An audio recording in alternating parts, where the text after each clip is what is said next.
Mr. Martin by name. I'm the one taking you enzymes and metabolism.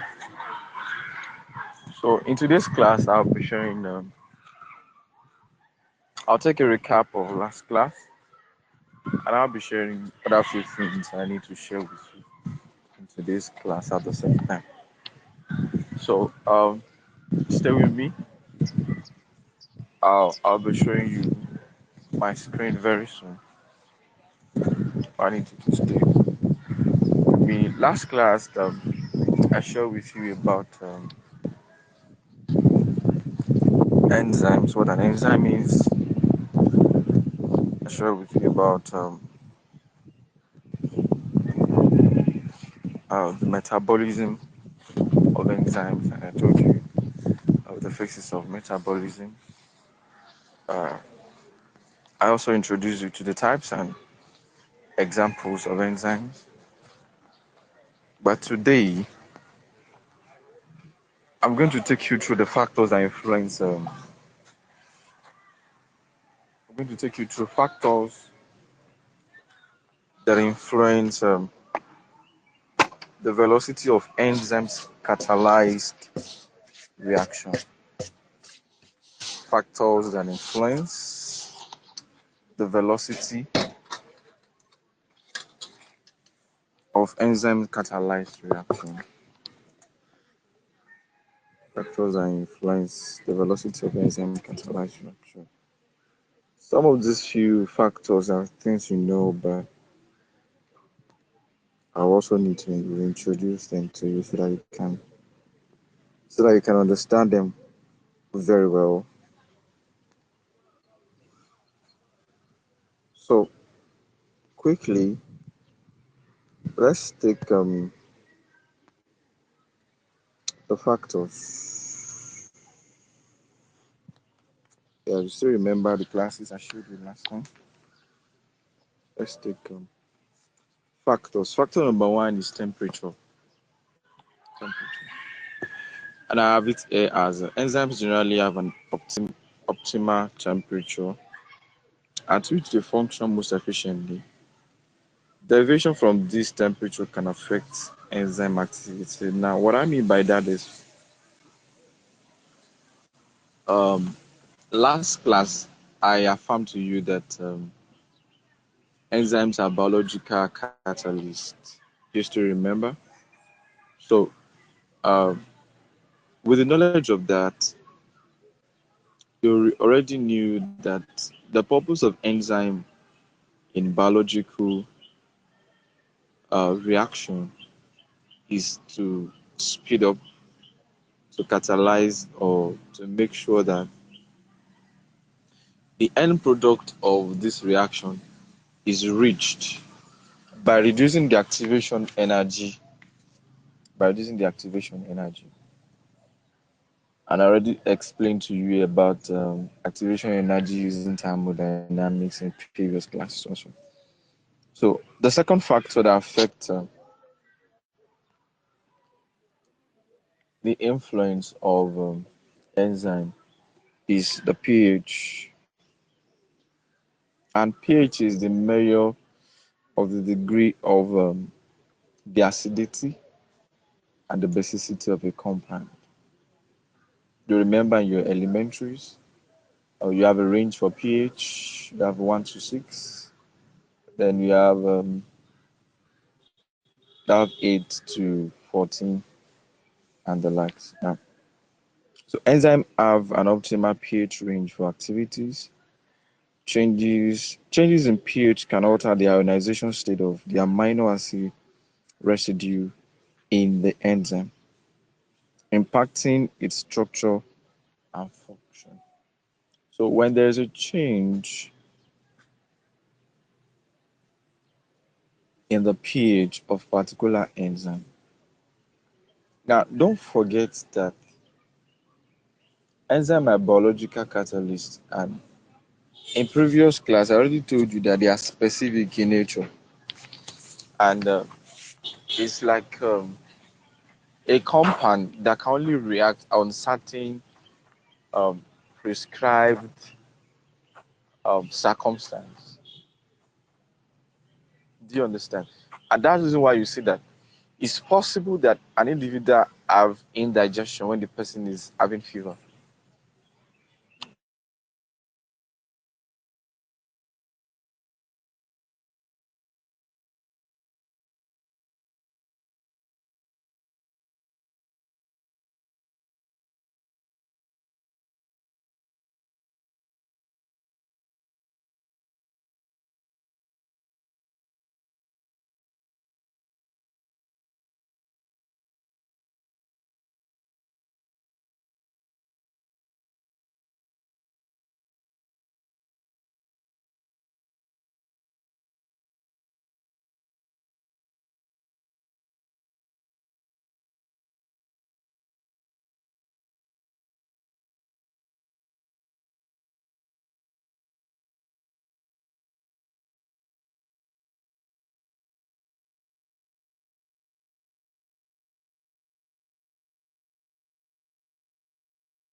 All right, sorry for the break in transmission. It was true. So quickly, I noticed that if I share my screen, um, something is like there's a little itch. So um, just take note of the things I'm going to share with you. So I was on the pH, the effect of pH, before the network itch. So I was explaining to you that sometimes when you see that someone is, maybe is having fever, all the peculiarity is that the person has the likeness to have indigestion, or sometimes the person begin to belch, or sometimes the person have stomach rupture. Now, what happened in that space was the pH of the enzyme has been altered. So that's what gives rise to the indigestion. Don't forget that the enzyme is responsible for breaking down the biomolecules in the food that was ingested. So in this case, now when the pH has been altered, the temperature being altered in the first place, that could alter the pH, the acidity, and the alkalinity of the food that has been ingested.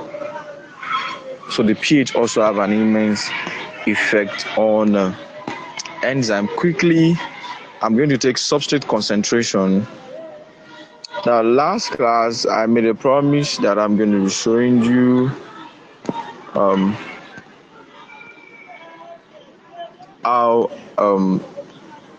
schematic image of an enzyme looks like, but it's very unfortunate now. I won't be able to come on screen to show you that. So, a substrate concentration, rightly, in an image of an enzyme, there are two major structures that you need to pay attention to. You have the substrate, you have the inhibitor. So the substrate and the inhibitor is what makes a particular enzyme. Then there, when you see a schematically or properly labeled enzyme structure, you're going to see the substrate, you're going to see the enzyme, you're going to see the connection port between the inhibitor and the enzyme. They're going to see an activation space. You're going to see a point of contact between the concentration between the substrate and inhibitor. So concentration of both inhibitors and the substrate can be altered at any time. Do you understand that? So if you increase the inhibitor, the concentration of the inhibitor, it could affect the reaction of the enzyme. It could affect the activity of the enzyme. If you increase the concentration of the substrate or you reduce the concentration of the substrate, it could affect the enzyme at the same time. So the substrate concentration, when it decreases, the rate of the reaction initially rises. However, at a certain point, the enzyme becomes saturated, and the further increases in substrate concentration have little effect. When the concentration is increased, the concentration of the substrate increases, the rate of the reaction, the initial reaction will increase. There's going to be a rise in the reaction of that substrate. So, however, after you keep increasing the concentration of the substrate, it doesn't change the reaction of the enzyme. Just once it increases, just is the entire a bit quite stable. The reaction remains increased in a stable manner. Then the next point is enzyme concentration. Increase in the amount of enzyme typically increases the rate of reaction, assuming substrate concentration is not limiting. More enzymes mean more active sites available to substrate binding. Now, the active site is a point whereby the inhibitor and the substrate bind together, and that's what makes an enzyme. The combination of an inhibitor, a substrate binding to each other is what forms an enzyme. That was what I was telling you the other time. That's what you notice when you see a structure of an enzyme. So the increase in this the enzyme itself can increase both the substrate and increase the inhibitor concentration, the concentration of the enzymes. Don't forget, I told you that an enzyme is about molecular compound. So number 5 is the inhibitor itself. The inhibitor itself can affect. It could be a factor that contributes to the reaction of an enzyme. Inhibitor can affect enzyme activity. Competitive inhibitor competes with the substrate for the active site, while non-competitive inhibitors bind to an allosteric site, altering the enzyme shape and reducing its activity. So there are different kind of inhibitors mentioned here. We have the competitive inhibitors, we have the non-competitive inhibitors, and they act differently. So there are some enzymes, the non-competitive, usually they are the one that they will bind directly to the substrate on the active site. But the non-competitive, most of the time they don't bind with the substrate on the active site. Many times they can bind from the allosteric site. Allosteric means every other site that is apart from the active site of a particular enzyme. So number 6, the cofactors and coenzymes also can be a factor that influence the velocity of an enzyme. What I say about that is enzymes may require a cofactor or a coenzyme for proper function. There are some enzymes that before they could complete their reaction, they need to work simultaneously with other enzymes, and the absence of such enzyme will hinder the activity. It will hinder the enzyme activity. So one of the things that can affect the factor at which the enzyme catalyze in a reaction is the presence or the absence of a coenzyme. So number 7, which is the last point that I'm going to share with you today, is the enzyme structure. The structure of an enzyme also can influence the velocity of the enzyme catalyzed reaction. And what I mean by that is the 3-dimensional structure of an enzyme is crucial for the activity. Mutation or alteration in the enzyme structure can impact its catalytic efficiency.